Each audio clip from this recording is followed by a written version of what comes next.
dans 22 jours, le rideau tombera sur l'année 2023 et personne ne saurait, si puissant et soit quelque déni, de se soustraire au bilan de ces 12 derniers mois. Autant il est individuellement, autant il en est collectivement. Le gouvernement légitime du Togo et l'ensemble de l'écosystème des Nka ont martelé dès le début d'année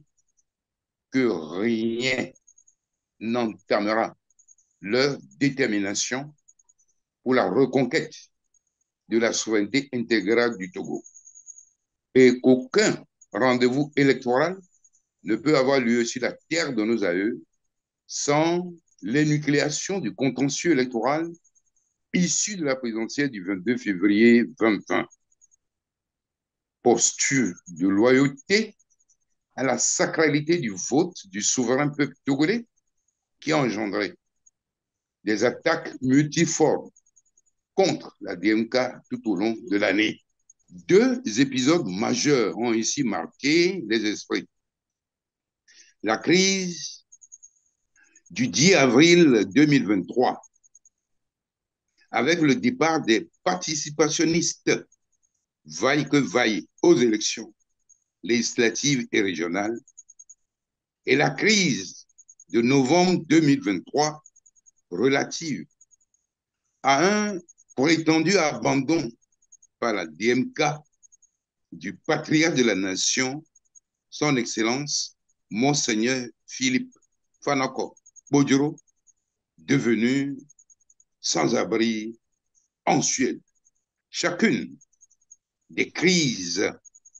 coïncide avec des moments de difficulté du pouvoir illégitime de Lomé et recourt des agendas politiques qui ne trompent guère quelque esprit avisé. La crise d'avril se superposait au lancement du recensement électoral, dont le scandale n'échappe à personne et dont certains acteurs ont saisi la CEDEAO auquel interviennent afin que nous ayons un fichier fiable. Mais contre toute attente, l'OIF, au mépris de l'intelligence du souverain peuple togolais, a affirmé sans vergogne, sans honte, que le fichier peut constituer un élément de confiance pour les prochaines élections au Togo. La crise de novembre coïncide avec le retentissant mission à Lomé des avocats de la DMK, Maître Préam Joseph et Maître Ferré, suivi de la première sortie in visu depuis sa clandestinité du président légitime du Togo que je suis sur TV5 Monde et se superposant à l'impossible tenue des élections et au débat du vide constitutionnel à l'origine avec la fin de la législature actuelle le 8 janvier 2024. Aucune distraction, je dis bien aucune distraction ne pourra nous détourner du parachèvement de la révolution électorale et pacifique du 22 février 2020, raison pour laquelle je lance un grand appel à toutes les filles et à tous les filles du Togo tout entier pour un sursaut patriotique, afin qu'ensemble, nous puissions mettre définitivement un terme à l'incurie et à l'imposture politique sur la terre de nos aïeux. En cette veille de commémoration de la Journée internationale des droits de l'homme, ce 10 décembre 2023, j'ai une pensée émue à toutes les victimes du déni de droit à travers le monde et particulièrement au Togo ou croupissent arbitrairement dans les jouets de la dictature militaro-clanique, néo-colonialiste et multidécennale, plus de 110 prisonniers politiques, au rang desquels figure son Excellence Jean-Paul Omolou, notre ambassadeur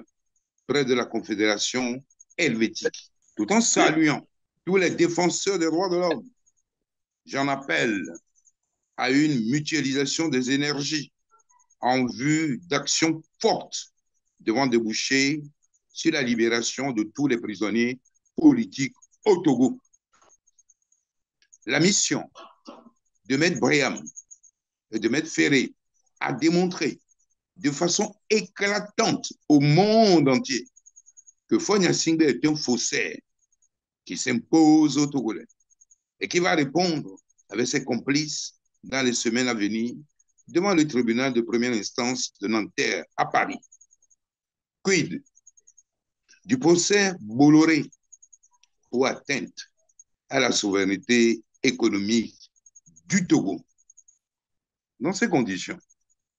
l'avenir de notre pays ne peut se conjuguer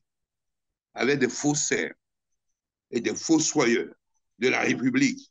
qui doivent rendre le tablier et répondre de leurs crimes multiformes et variés. Toute autre posture est une caution au règne des ténèbres sur le Togo et une apologie du crime sur la terre de nos aïeux. C'est pourquoi je lance un vibrant appel à la mobilisation de toutes les forces vives de la nation,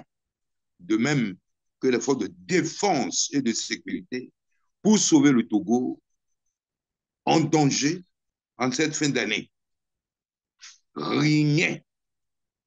absolument rien, ne peut entraver le plan divin de délivrance définitive du Togo des forces obscures, et que louange et gloire soient rendues au souverain Dieu, créateur, qui a exaucé les prières du peuple togolais déshumanisé. Chers amis combattants de la liberté, de la souveraineté intégrale du Togo, je vous remercie et souhaite plein succès à nos travaux.